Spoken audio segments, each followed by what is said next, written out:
tomorrow, I suspect. Chapter 7.4, partial fractions.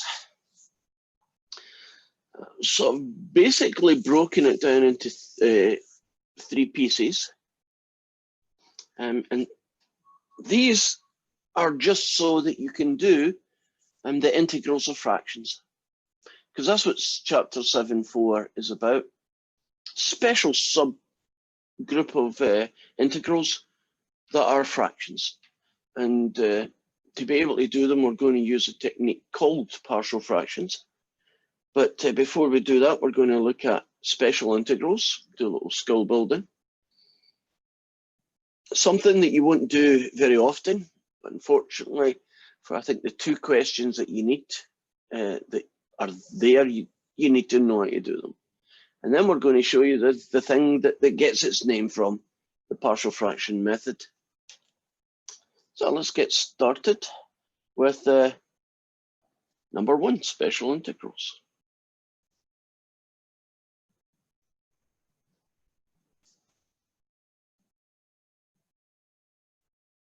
Right, when you do integrating of fractions, especially complicated fractions, you're going to get to a point where your original question is broken up into tiny little baby fractions called partial fractions. And each one of those little baby fractions you're going to integrate on its own, which means that we are going to come across a variety of different kinds of integrals. There we go, just getting some things set up. There we go. So here's the first one. This one you should know.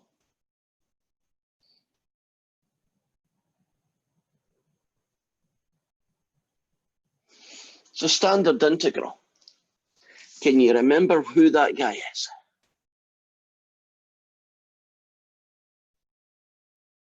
Is it inverse tangent? It is.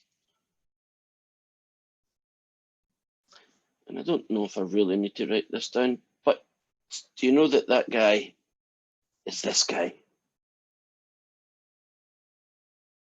Things aren't always written in the order you want them to be written, so you have to be able to be flexible. Right. Well, you know that guy, right? Here's the new guy.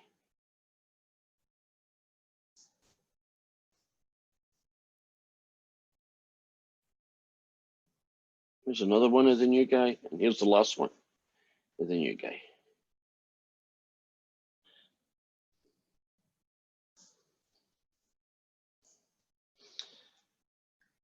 Looks very like an inverse tan, doesn't it? Only difference is it's not +1. It's going to be +4, +9, +25, +100, plus something, right? If you see an integral that looks like this,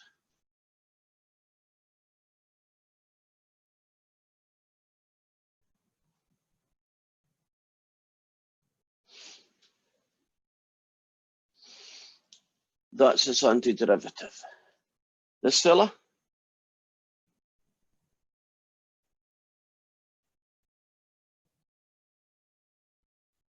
that one. What do you think this one's going to be then? Antiderivative, integral of this guy. 1/10.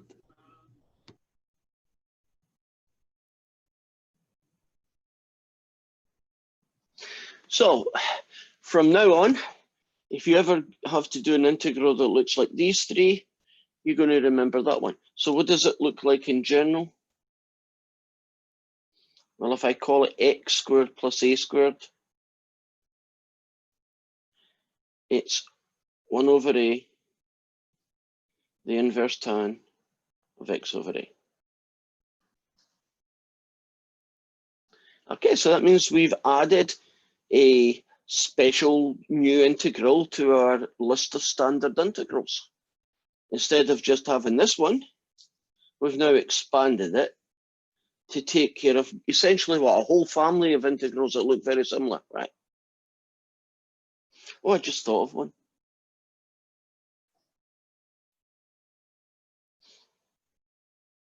What the heck do you do when it's not a nice square number like 25?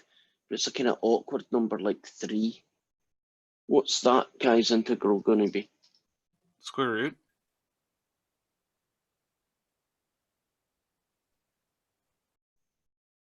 Does that seem reasonable? Right, so essentially we can integrate now 1 over x squared plus any number you like. Agreed? X squared plus 25 would be a nice one. X squared plus 3 would be ugly looking, but it'd be an answer. We can do any of them.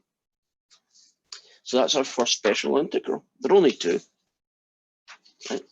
So that guy there, I guess I'll put a little bubble around him. He's cool. Now, here's the second special integral.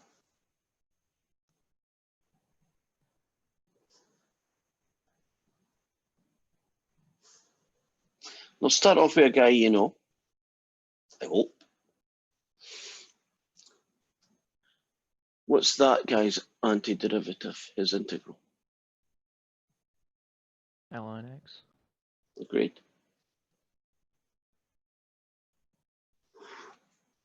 Now,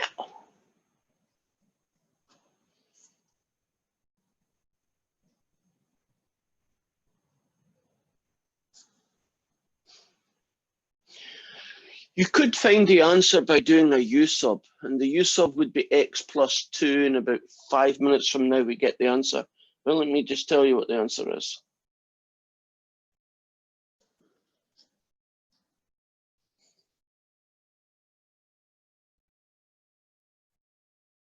What do you think 1 over x minus 7 is going to get you?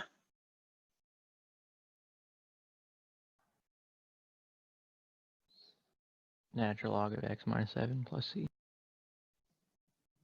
That seem reasonable? So can you imagine 1 over x plus 20, 1 over x minus 20, anything like that? Antiderivative, pretty easy. One extra kicker. It's not always going to be 2x or x, it's going to be 2x minus 7, right?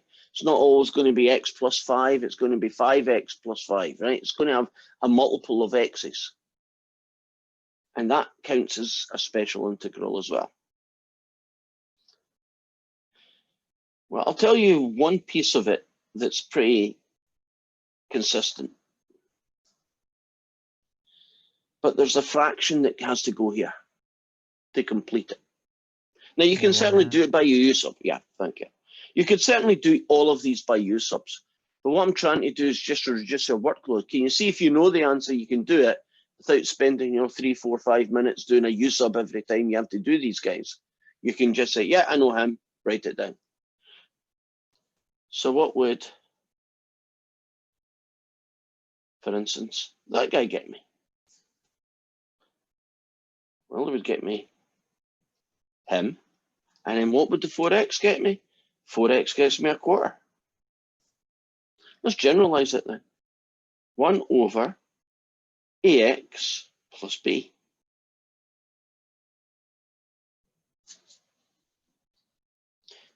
Okay. So think of a and b as constants. Anybody want to have a shot at what the answer to that antiderivative is? Natural log of ax plus b. Agreed. Times Anything 1 else? over a. Say again? Times 1 over a. Yeah. There you go. And that is our second special integral. So do you feel comfortable if you see a 1 over x squared plus 4 that you know what its integral is without having to do, all sorts of stuff to make it happen? And if you see a 1 over 5x plus 10 or whatever, you know how to get its integral right away. Saves a whole load of time. So this is trying to be efficient. This is just trying to make your life a little bit quicker. Otherwise, you spend a lot of time regurgitating a process just to find a simple integral. Like doing u subs forever. We try and avoid them if we can. So that's number 1 done. Check. Number 2 It's coming up.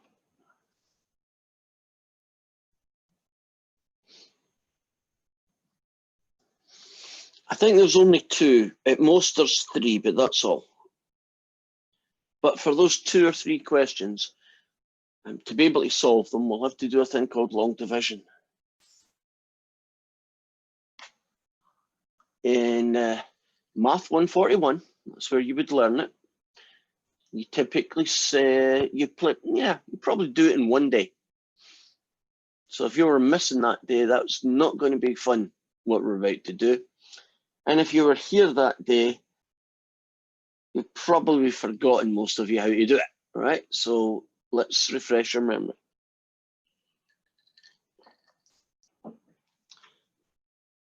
Suppose we have x cubed plus 2x squared minus 5x plus 7, and it's all over x minus 3.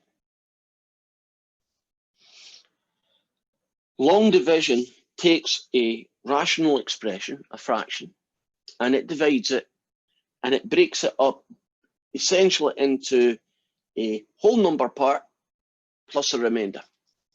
But the whole number part's not going to be 5, so it's not going to be 5 remainder 2. Your answer is going to look like x squared plus 2x plus 4 remainder x minus 1, right? It's going to have that kind of x's everywhere. And the method for converting this fella is called long division. So you set up a guy that looks like this.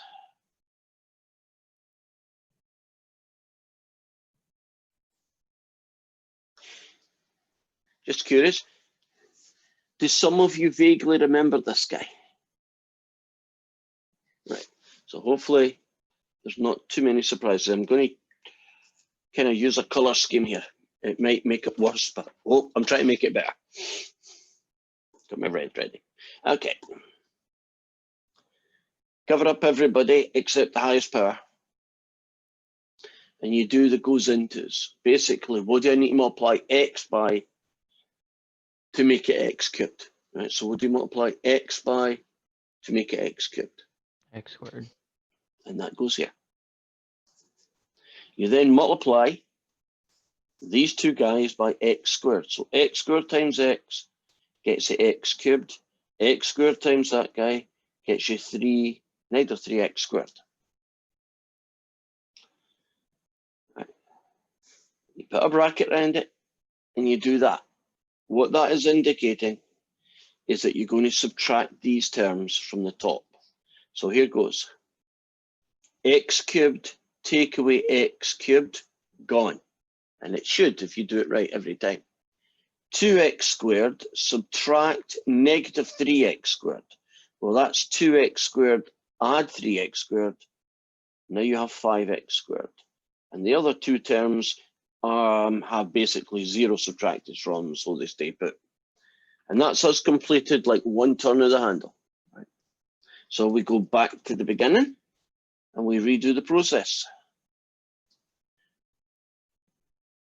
That goes into is, what do you need to multiply x by to turn it into 5x squared? 5x. So you put your 5x up here. It looks a bit weird. 5x times this guy. 5x. Oh, color schemes went screwy, but too late now. So 5x times x is 5x squared. 5x times negative 3 is negative 15x. Put a bracket around it and subtract. 5x squared, take away 5x squared, gone. Negative 5x, take away negative 15 means add 15. Negative 5x, add 15 gets me 10x. There's nothing happening to that, so you still got 7. And we've done it again. Turned the handle twice now. Am I finished or should I keep going for a little while longer? Keep going. How do we know? You're right. How do you know to keep going? Anybody? Because Is you can it, still like, get 10x, pretty I much. still have x's, right? is it, yeah, it's like when you get to a constant. That's another way of saying it. Yes, Matthew, you're right. Right, so I'll cover this guy up, cover this guy up. Would you agree it's just 10 now the number 10 is going to get used. So 10 goes into this guy, multiply 10x, 10 times this guy, negative 30, had to pause for a minute there. 10x, take away 10x, gone. 7, take away a negative, add 37. We are finished. Right. We are finished. Technically, that's called the remainder. If you want to know a name for it. And this guy up here is called the quotient. Now, to show you how interconnected math is, something you did a way back in 141 called long division was created so that you'd be able to do this in partial fractions. So we told, if you were away back in 141 and think, what the heck do I need to do this division for? Why, when am I ever going to have to do this in any other math situation? Here's its home. This is where you need to know how to do long division, because in a few questions involving integrals of fractions, you're going to have to be able to do this. So how do we write the answer then? I'll put it up here. This guy here is actually made up of like a whole number piece, that's this bit, and a remainder. And the remainder we write as a fraction.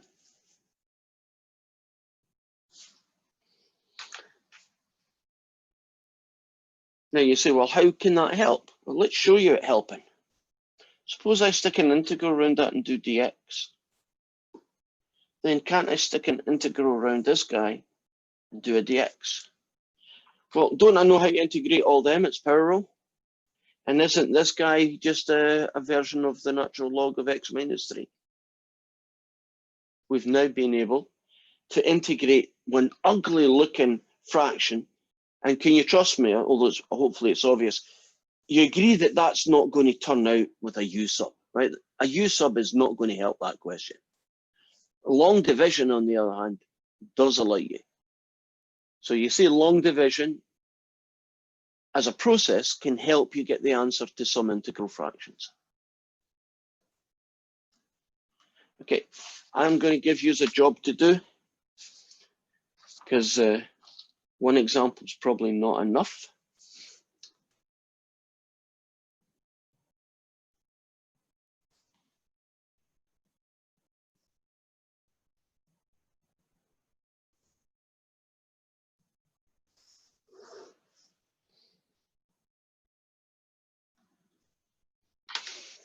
Okay, guys, you got 5 minutes. Do that, guys, a long division.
Okay, let's get this show on the road. Anybody want to do the first line? We'll do multiply x by, get 2x to the 4. 2x cubed. Okay. So, just for speed then, I'll finish this bit. You go 2x to the 4, take away 4x cubed. Is that bit done? Little bracket subtract, that's how I do it. That take away that gone. 3 take away -4, you add it. Get that? Anybody want to volunteer on the next one then?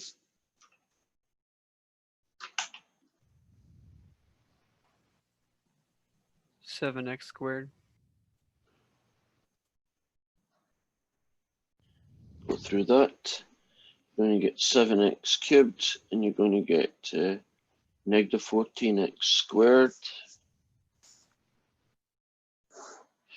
Gone. 5 take away that is 19.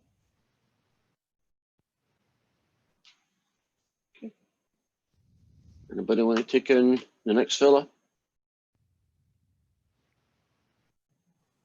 19x. Okay. Oh, do you know sometimes one or more of these terms isn't there? Like there aren't any x's or there aren't any x squareds. You can imagine that happening.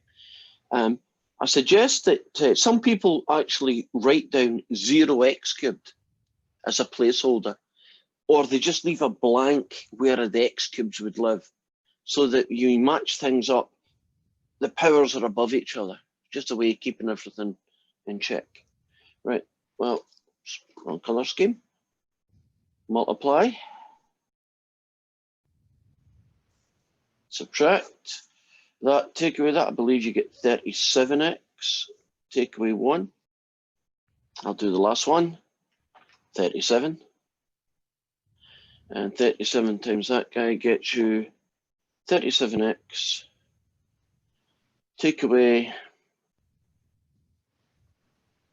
good grief, 74. And so I get positive 73 is my remainder, and that guy up there is my quotient. Hopefully you got the same. Or I screwed up and you didn't tell me. Does that look good? Okay. Now, we haven't really actually done any integration yet. And we're still not going to do it. Because this here is our kind of last quest. We need this thing called the general algebraic method to deal with taking a fraction and breaking it into little fractions called partial fractions. And you always keep the best till last, right? So here we go. The general algebraic method.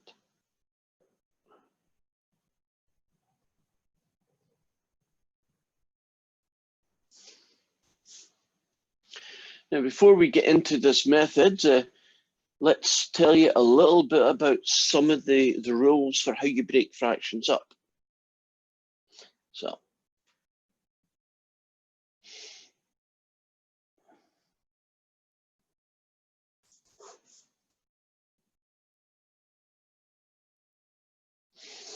suppose we want to break that fraction up into pieces. The pieces are going to be an x squared plus 2 and an x minus 3. Would that seem reasonable? If you wanted to break a fraction into baby ones, you would use the denominator, and that is the case. But there's another piece to this that you also have to be aware of. When the bottom is an x squared plus 2 or an x squared minus 5, that kind of look, the top piece will be linear. In other words, when you're finished, this guy on the top will be 2x plus 7, 3x minus 9. And you definitely need to note to put that down, because when we do the general algebraic method, if I just call it B, or if I just put an AX in the top, it won't work. I have to realize that the top has two pieces to it. On the other hand, when you're a linear piece, you only need a C. So this is the process of breaking a one single fraction into these guys. These are called the partial fractions.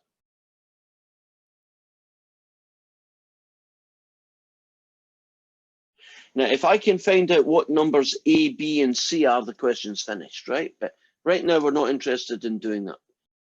That'll come later.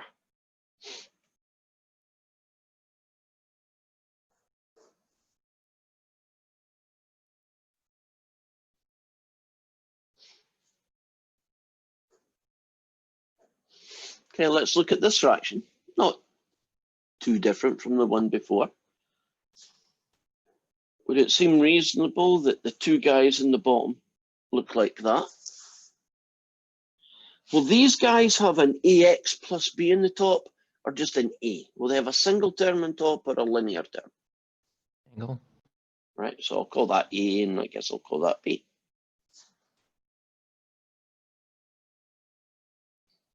Very good. What about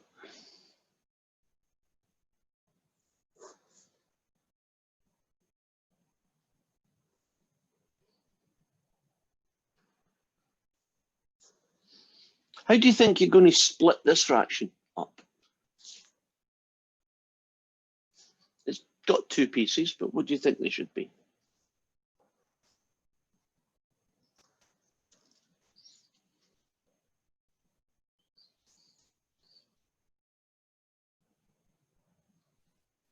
What do you think this one should be?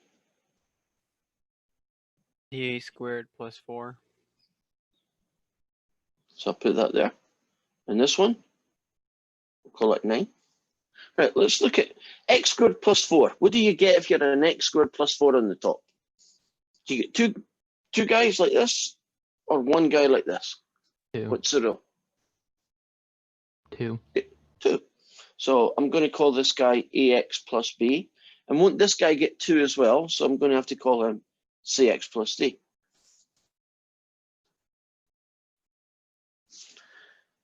So do you see how a combination of linear and quadratic gets split? How a combination of two linears gets split? And a combination of two quadratics, how they split, right? These are the partial fractions. Now you might think that I've permed out every possible combination out there, but I haven't. There's the strangest one of them all.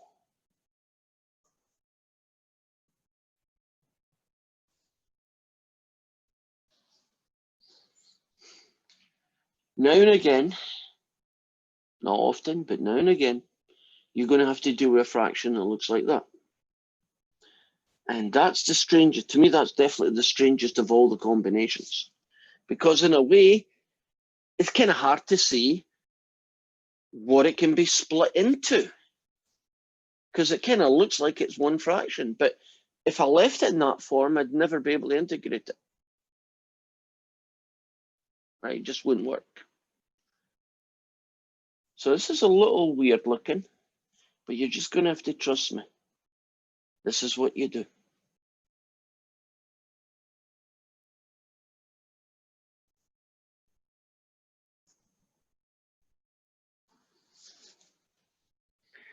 It gets split as an a over x minus 7 squared and a b over x minus 7.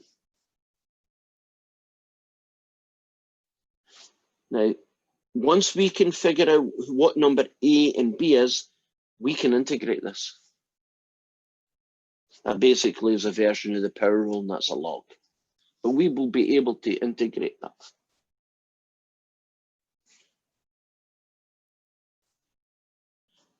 So that's pretty much every permutation you're ever going to see.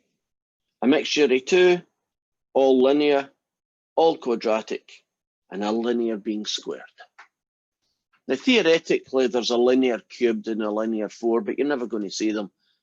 But if you were interested, do you know a linear cubed like x minus 7 cubed it would be a over x minus 7 cubed plus b over x minus 7 squared plus c over x minus 7. That's what it would be, but you're not going to see that question, so I wouldn't worry about it. You could expand these as well, but you're never going to see them, so I won't tell you. So if I gave you a fraction, do you feel comfortable about how it would split? So here is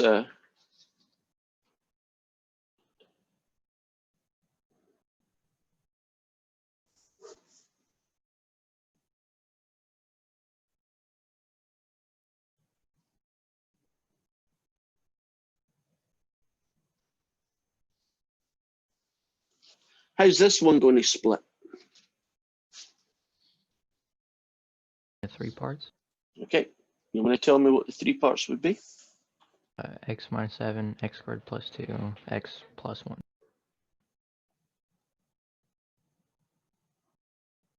You all comfortable about that? Now we have rules about what goes in the top of each partial fraction, right? What would an x minus 7 get? Let's start with the letter A. What would x minus 7 get? A. What would the guy next door get? Bx plus c. What's the guy at the end going to get you? D. Just Right. They all need different letters, so you just start at A and keep going to you get to the end. Does that seem reasonable? That you can have combinations of all sorts of things, but we now have that general way of breaking them into the partial fractions. So the last goal, which we're going to start today and hopefully get finished, or at least halfway finished, is don't we just need to find out who A, B, C, and D are, right? What the numbers are. What that A is, what that B is, what this A, B, and C, and so on is. Because if we can get these into numbers, won't we be able to integrate these? A little side issue, but it is important.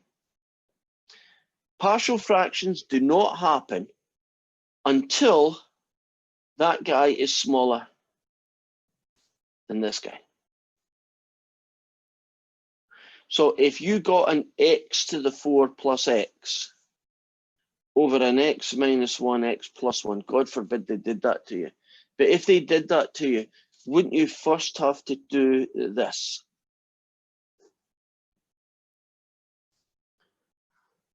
Do a long division on that first, and then you would do partial fractions. So just to tell you to keep your eye open for it, but tomorrow we'll show you a question where that happens. So I need to get started on this partial fraction method. So let's do 2 linear because they're the easiest. Let's do 4x plus 1 over an x minus 1, x plus 2.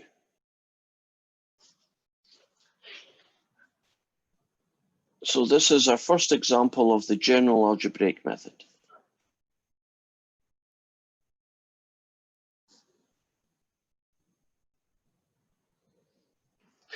Technically speaking, they're going to be an integral and a dx round down, but let's just focus on making this pretty and then worry about integrating after that's all over with.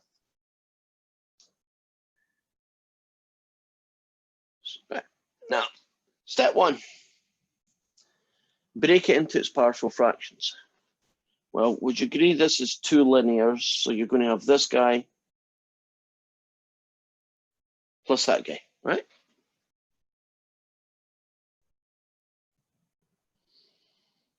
Oh, I should warn you, but you're going to find out very shortly. This is mathematic magic. I love mathematic magic sometimes. Most of the time I don't, but in this case I do. We are going to take a really strange method for finding A and B. So you break them up. So that's step 1. And then you put them back together again, which seems a pointless exercise, but it's not. Now you say, well, how can I put them back together again? Well, if you want to add 2 fractions, that do not share a common denominator, don't you have to multiply them by special versions of 1 so that they do? So what's going to happen here, and I think I'll do it in red, is I'm going to multiply this guy by the special version of 1 called x plus 2, and this guy by the special version of 1 called that. And what that gets me is a lots of x plus 2 over these two fractions, plus b lots of x minus 1 over these two fractions. Call that step 2. Now, since they share a common denominator, I can now put them together.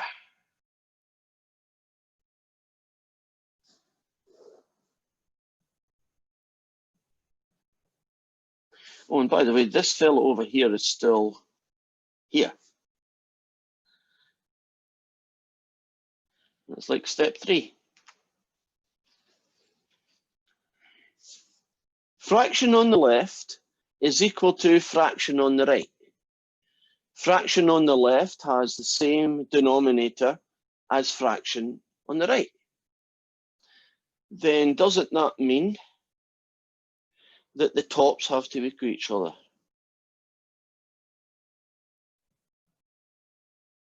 And that's going to be step number 4. And those steps are going to be same steps every single time. That's why I'm numbering them. Right? So we started with this, and we're after what A and B are equal to. And after a little bit weird algebra, we got to here. Now, what this tells us mathematically is that 4x plus 1 is equal to all of this. For every single value of x, this will equal that. So if x is 1 and I plugged it in, it would work. If x was 2 billion and I plugged it in, it would still be true. And we're going to use that in the magic. I am going to choose a particular value of x. And it's not a random choice. I don't just pick a number because I feel like it. I'm going to choose x equals 1. And I'm going to replace all these x's by 1. And since this is true for every x, it'll be true when x is 1. Have you any idea why I chose 1? Because it's easy? Yeah. What's it going to do on the right-hand side that makes it easy? Get rid of B. Solves for A. Yeah, it allows it to solve for A. It gets rid of B. So, x is 1, 4 lots of 1 plus that's 5. X is 1, 1 plus 2 is 3, that's 3a. X is 1, oh, gone, because 0 times b. That means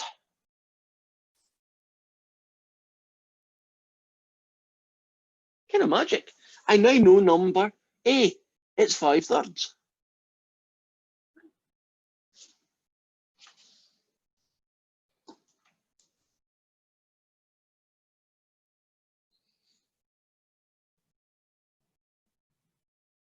I need another x. Give me another x. -2. Can the rest of you see why I chose that one and not just randomly any number it felt like? Because wouldn't that have the effect of killing this term? Well, let's see what we get. If you plug in -2 here, you get -8 plus 1, so that's -7. You plug it in here, it's 0, 0 times a is gone. You plug it in here, you get -3b, which means that b is 7/3.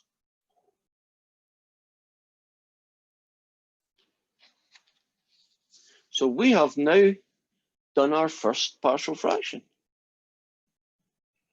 The original combined fraction is going to split as an a, which is what?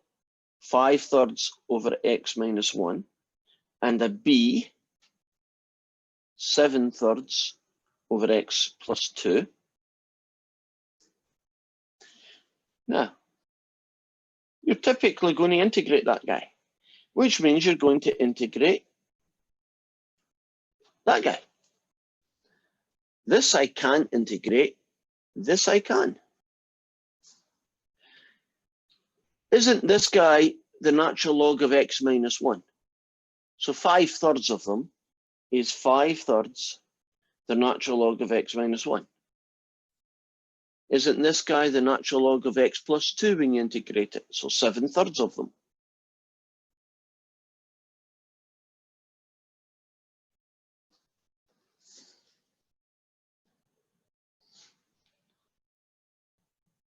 And kind of math magic.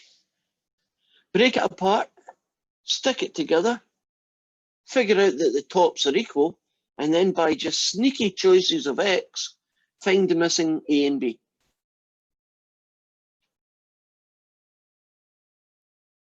I think that is kind of cool. That allows you to integrate some really weird fractions. Right, let's look at another one then.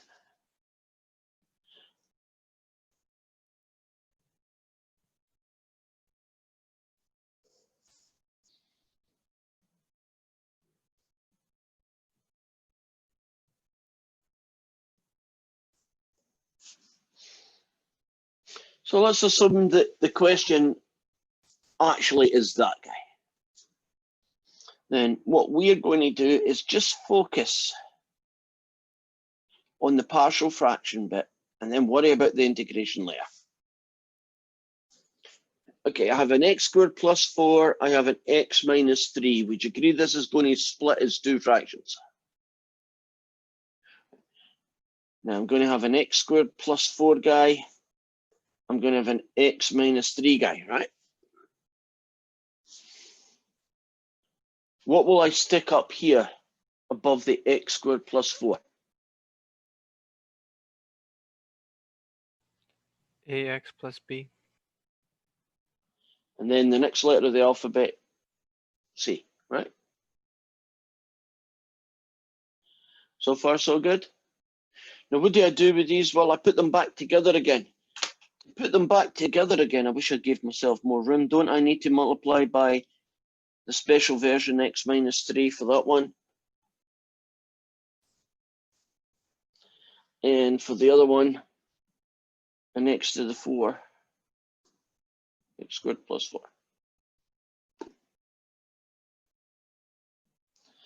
So what we're going to have is ax plus b, x minus 3, plus c lots of x squared plus 4, all over x squared plus 4, x minus 3.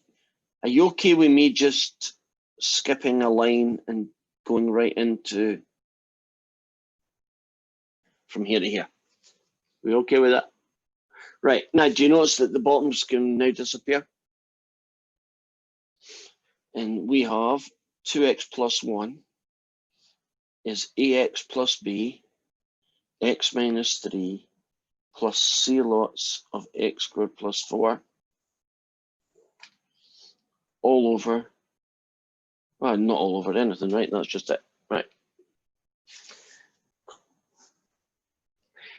Time to start choosing x's.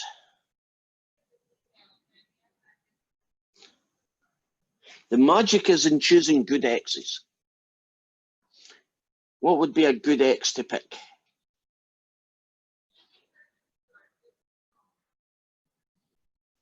And there's one x you should pick first before you go anywhere else. 3. If you choose x equals 3, won't all of this disappear and you'll be able to solve for c? So always think about one x at a time. That allows you to get one variable, right? Because there are other choices I could have picked, but that's the only one that's really going to get me out of trouble. Right, 3, 2, that gets you 7.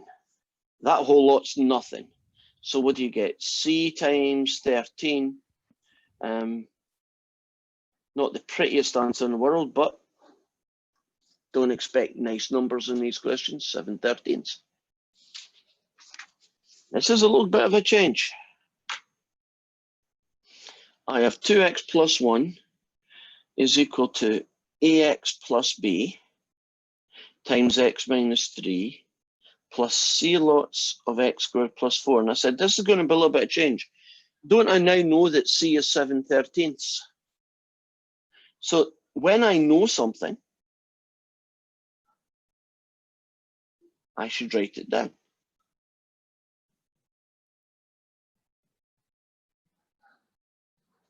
Right, I know C is 17/13, so I'm going to write it down. Time to choose another X.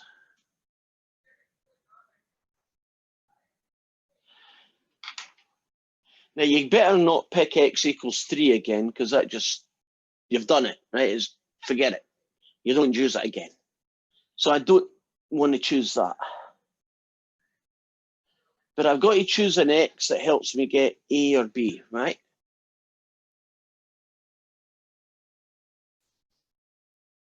Who should I pick? Would 0 work? 0. I think 0. You pick 0. Let's see why. Well, 2x plus 1 gets you 1. Ah, here's why. Isn't A times 0, 0, so that disappears. So all you're really left with is a B. 0 take away 3 is -3. 17/13, 0 add 4. Okay, so -3b, that's fine. 4 for A. Isn't it God, 7 I'm- over 13? Oh, thank you. It's a little bit better than it was. 28/13. Subtract 28/13 from 13/13 leaves you with -15/13. Oh, it's coming out better than I thought. It's going to be +5/13. I now have B. So I'm going to go 2x plus 1 equals AX plus B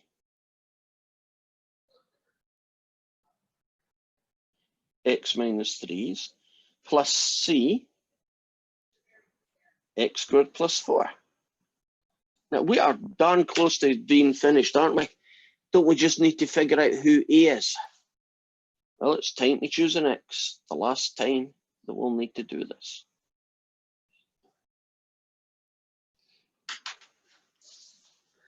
And don't choose 0 again, and don't choose 3 again, right?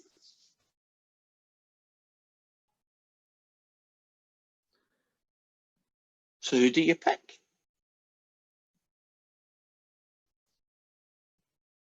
1. 1. That'll work. 42. That'll work. 1,050,000. I wouldn't do it, but it would work. Actually, won't any value of X you like, as long as it's not 0 or 3, won't it work? Because all you've got is one missing letter. So the minute you put in a value of X, won't all the X's disappear and you'll be able to find A? So since I heard one, I'll use it. 2x plus 1 gets you 3. A plus that guy gets you what? A plus 5/13. Multiplied by 1 take away 2, which is this guy, plus 7/13. 1 squared plus this guy is 5. Distribute that. -2a, take away 10/13 plus 35/13. That and that gets me, it looks like plus 25/13. That's 39, take away 25 is 14/13. And that's going to get me -7/13. And that's all we have time for. But haven't we found A, B, and C? Which means we should be able to, if we had enough time, we would be able to find the integral. Because it would be now split into bits that we could integrate. And then we do the integration and we'd be over. Kind of cool, that magic, isn't it? Kind of cool. Okay, will you all say hi before you go? And I shall see you all tomorrow. And some of you are going to hang around. So those people who are going to hang around will obviously hang around.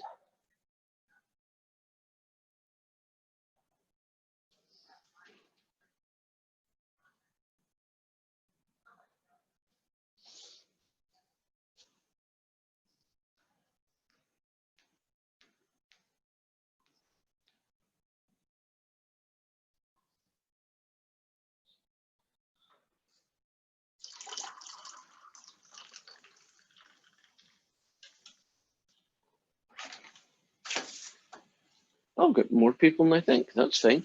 Okay, who asked first? I can't remember. Ian, I think it was you. I Sure. think so. Yeah. Yeah, go for it. What's your question? It's number 6 on 7.2. It's the integral from 2 to 4 dx over in parentheses x squared minus 1 in parentheses 3 over 2 to the 3 over 2. Gotcha. Right, I'll switch over. You should just visualize this. Right, basically that guy, right? Yeah. Okay, so we need an X sub, don't we? Yep, and that'll be secant. And since there's one there, it is just secant, which in a nice way kind of is slightly less work. Differentiate to secant, you get secant tan. Yep. And the crossover. I don't see any problems here, so I'm pretty sure you didn't have one either. It's later that the trouble's going to start, right? Yeah. Okay, so we'll call it 1 over secant squared theta take away 1 to the power of 3 halves times the dx is going to be secant theta tan theta d theta, right? Yep. Secant squared theta minus 1, isn't that tan squared? Yes. Secant, right, and tan squared to the 3 halves gets you tan cubed. Yep.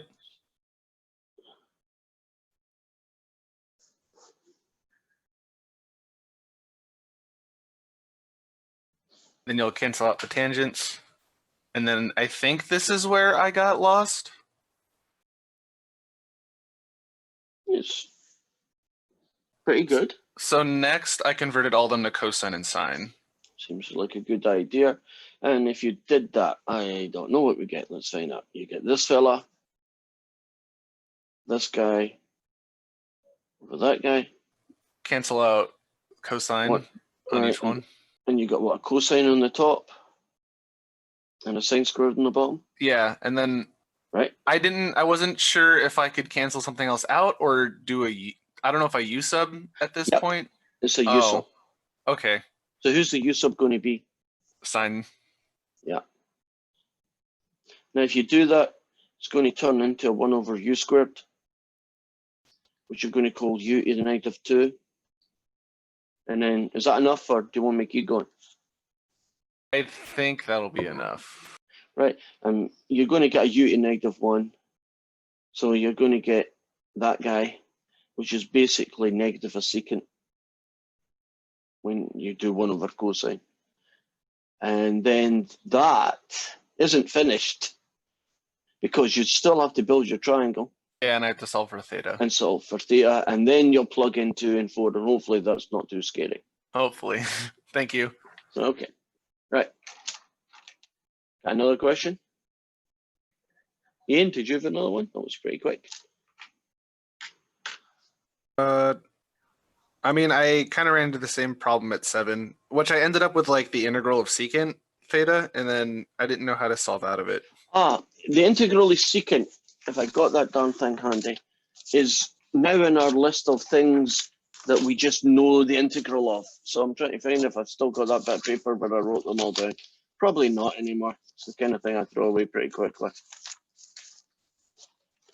Oh, that's a surprise. I got it. You just know that the secant is that because I'm telling you it is. Oh, god dang it. Okay. Right? Yeah.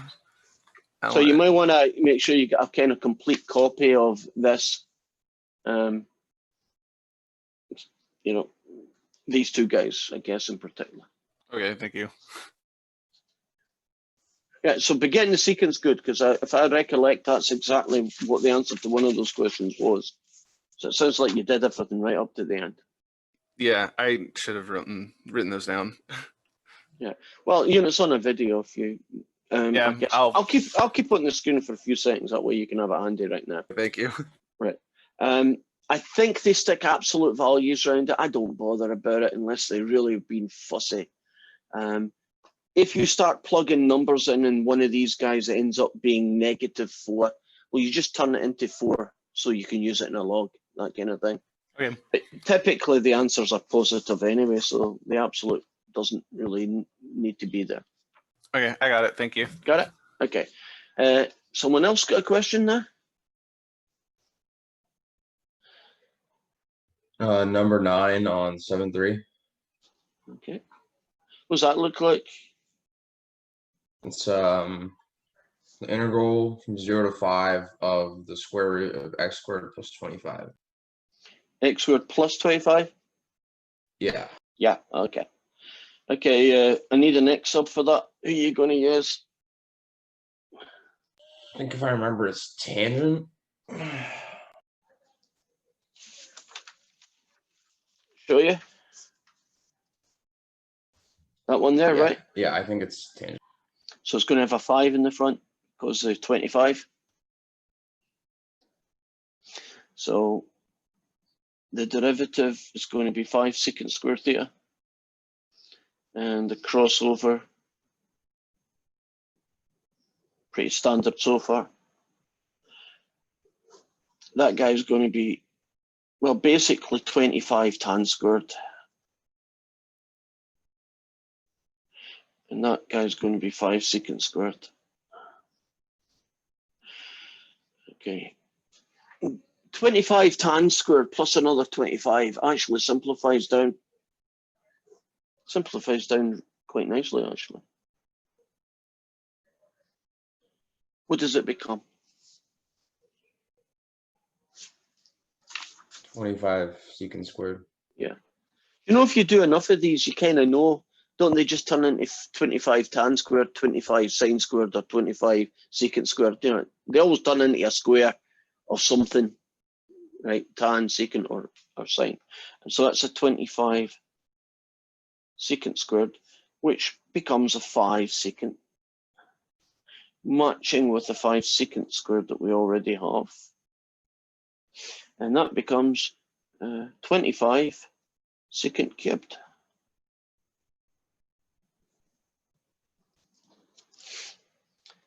So far, so good. Yeah, right here is where I got stuck. Right, it's how you deal with a single secant cubed, right?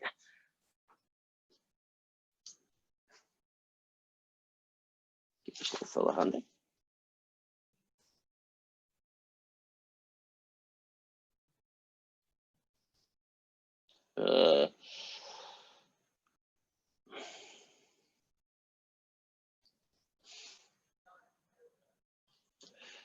There's actually a line missing which I was going to do, and then I changed my mind.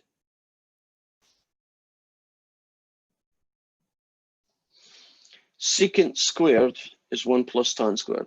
So we have this. That separates out as 25 secant thetas plus 25 secant tan squared thetas.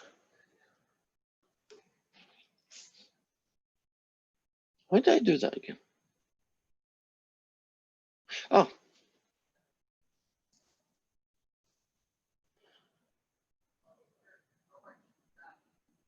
No. Is it being multiplied? I didn't catch that. What was it you said? Isn't it being multiplied? So you can't. Well, I'm distributing them. So it's not my mistake. But my mistake is now, because now I'm not sure what the heck I'm doing. Because that's not going to work. Yeah, I tried this like 3 different ways and just ran into a dead end. Yeah. That was my first thought was I could probably turn it into some kind of tan, which would work really well if that had been secant squared. Then I could have done a U sub on tan. Yeah. Isn't integral of tan secant secant x? Yeah, but I've got an extra tan left Oh, over. okay. That yeah, but you're right. It is. Thought process is not coming up with anything. Let me find out what they say the answer is, and then I'll just shake my head with annoyance when I say, "Oh God, yeah." So this is number 9, right? Yeah. It's in section 7.3. What did they do in 9?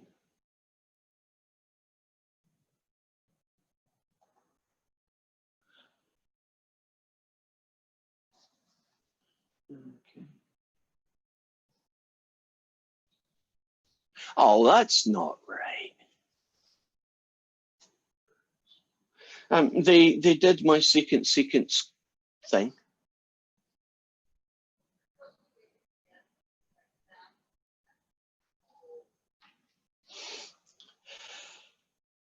What they did is basically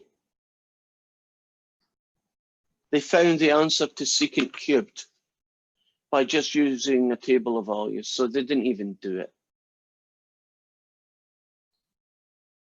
What do I mean by that? There's a section we haven't done yet, which is you can look up tables for integrals that you don't know the answer to. And they just looked up the integral for secant cubed. So if you go to your textbook, in the ebook, in the appendixes at the back, you will see the integral of secant cubed equals ugly mess, and that's what you do. So they never even did it either.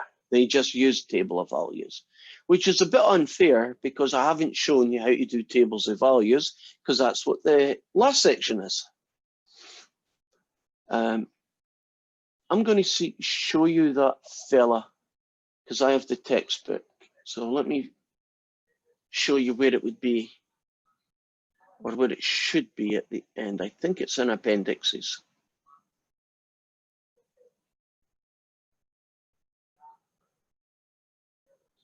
No.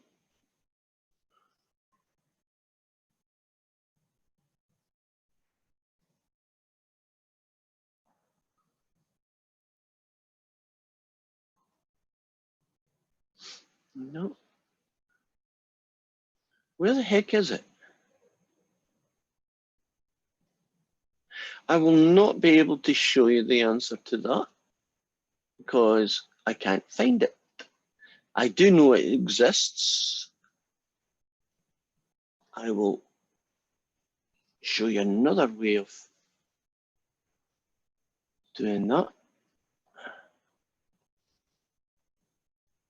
Right, this is me clicking on using tables, and then I'm going to go and pick one of their questions, see if I can find it. And then show you. Okay, here we go.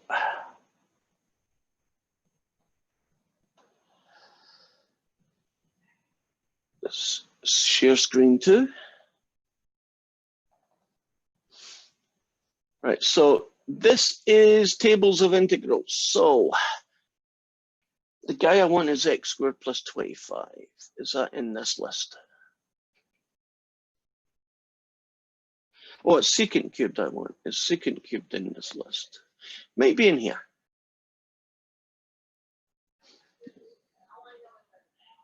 Now, if I enlarge this a little bit, and I go hunting for it, can you see number 71? Yeah. Oh my gosh. Right? So you just copy that down, but instead of U's, you put Theas.